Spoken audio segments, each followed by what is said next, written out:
Bahkan Yao Ji tidak bisa menahan alisnya sedikit mengernyit saat mendengar perjudian yang dikatakan Yao Yang. Qin Yichen diundang ke sini olehnya. Jika semangatnya ditekan oleh Yao Yang, saya khawatir itu akan menyebabkan kesalahpahaman orang lain. Karena ini taruhan, aku ingin tahu apa taruhannya. Namun, tidak menunggu suara obat yang luar biasa berhenti, tawa Qin Yichen terdengar. Apa? Apakah dia benar-benar ingin berjudi dengan Yao Yang? Ketika saya mendengar suara Qin Yichen, ada suara keras di sekitar. Jelas, sikap Qin Yichen sedikit bingung. Karena ini judi, maka bertaruh besar. Bagaimana dengan rumahmu? Mata Yao Yang memancarkan suara dingin dan samar, juga terdengar pelan. Mendengar ini, wajah orang-orang di aula sedikit berubah. Yao Yang tidak bermaksud menyerahkan rumah tetua. Yao Xi di belakang Qin Yichen mau tidak mau mengubah wajah cantiknya sedikit. Sebelumnya, rumah besar itu diam-diam dirusak, dan merebut masa lalu.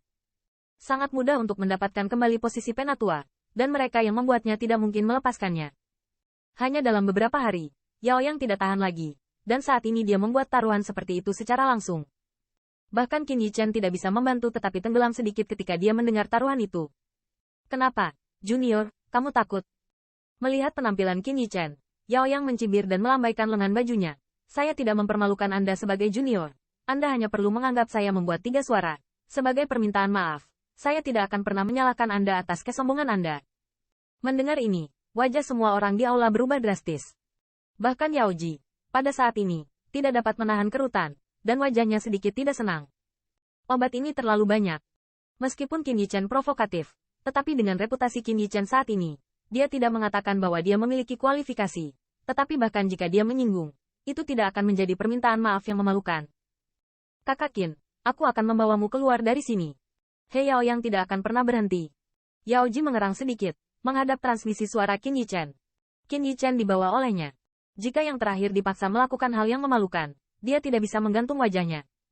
Lagi pula, ini adalah situs Yao Song. Bahkan jika itu adalah Yao Yang, tidak mungkin menjadi liar di sini. Namun, yang membuat Yao Ji terkejut adalah Qin Yichen tidak mendengar transmisi suaranya, dan kakinya bergerak sedikit, dan dia langsung pergi ke pusat obat kurang dari 1 meter. Lalu apa yang kamu jadikan sebagai taruhan? Mata Qin Yichen menatap Yao Yang dengan murung, dan suaranya yang acuh tak acuh terdengar. Aku. Haha, setelah mendengar kata-kata Qin Yichen, Yao Yang tidak bisa menahan tawa. Setengah dering, suara menggoda keluar dari mulutnya.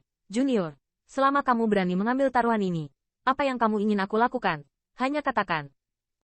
Aku menghormatimu sebagai sesepuh, dan aku tidak mengatakan bahwa kamu menginginkan kondisi yang berlebihan di rumahmu. Qin Yichen menggelengkan kepalanya, ternyata mengatakan sesuatu yang memuji. Tetapi ketika orang-orang sedikit bingung, kalimat berikutnya adalah membungkam aula. Serahkan saja semua propertimu di Denceng sebagai taruhan. Setelah mendengar kalimat ini, banyak orang merasa napas mereka sedikit tertunda. Keluarga penatua telah diwariskan selama hampir 10.000 tahun. Selama tahun-tahun ini, industri keluarga mereka ada di seluruh Denceng. Nilai spesifik dari industri-industri ini tidak dapat dihitung sama sekali, tetapi tidak sulit untuk dibayangkan hanya dengan memikirkannya. Itu adalah kekayaan yang sangat besar yang tidak dapat diukur. Apa yang dilihat Yao Yang adalah kediaman penatua Yao Zong, dan Qin Yichen juga merupakan mulut besar singa, sebuah properti yang telah dijalankan oleh keluarga lain selama 10.000 tahun. Nilai dalam hal ini tidak diragukan lagi bahwa Yao harus membayar lebih, tetapi mansion itu juga merupakan simbol identitas tetua. Jika Qin Yichen setuju, setelah mansion diekspor, saya khawatir wajah keluarga Yao Zong akan hilang, dan apa yang disebut pesta perayaan tidak mungkin dibicarakan. Haha, Junior, aku menghargai keberanianmu. Taruhan ini tentu saja tidak masalah. Namun, mengenai syarat yang diajukan oleh Qin Yichen, Yao Yang bahkan tidak memikirkannya. Jelas, dia tidak berpikir dia akan kalah. Sebagai salah satu master farmasi paling puncak, dia tidak bisa kalah dari seorang junior yang bahkan tidak menumbuhkan rambutnya.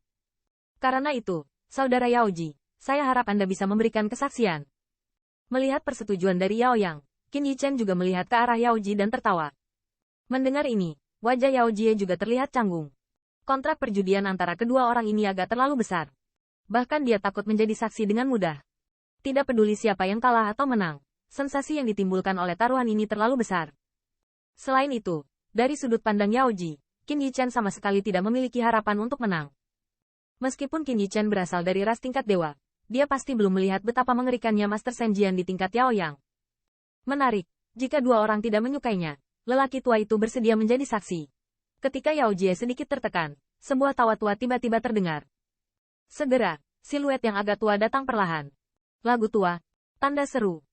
Mendengar suara ini, raut wajah Yao Yang juga sedikit berubah, dan sedikit rasa malu muncul di wajahnya. Sebagai salah satu dari 10 keluarga besar, patriark, dia menindas yang lebih muda di wilayah yang terakhir. Hal semacam ini sebenarnya sangat memalukan. Bagaimana? Mengenai postur Yao Yang, Yao Song sepertinya tidak peduli, dan dia tidak mengolok-oloknya, tetapi bertanya dengan serius. Kesaksian Song Song memang luar biasa. Melihat penampilan Yao Song, wajah Qin Yichen sama sekali tidak memiliki ekspresi yang tidak terduga, seolah-olah dia tahu bahwa yang terakhir akan muncul. Tentu saja saya bisa bersaksi. Saya tentu saja tidak khawatir tentang penyesalan anak laki-laki itu, tetapi saya khawatir Penatua ketika saatnya tiba tidak akan mengakuinya. Melihat Qin Yichen mengangguk, Yao Yang juga tertawa dan berkata, "Kalau begitu jangan khawatir tentangmu, orang ini bisa berarti Yao Zong." Yao Song melambaikan tangannya dan tertawa. "Apakah kamu punya pertanyaan?" Melihat Yao Song berkata demikian, Yao Yang tentu saja tidak keberatan. Di wajahnya, senyum konspirasi muncul tanpa malu-malu.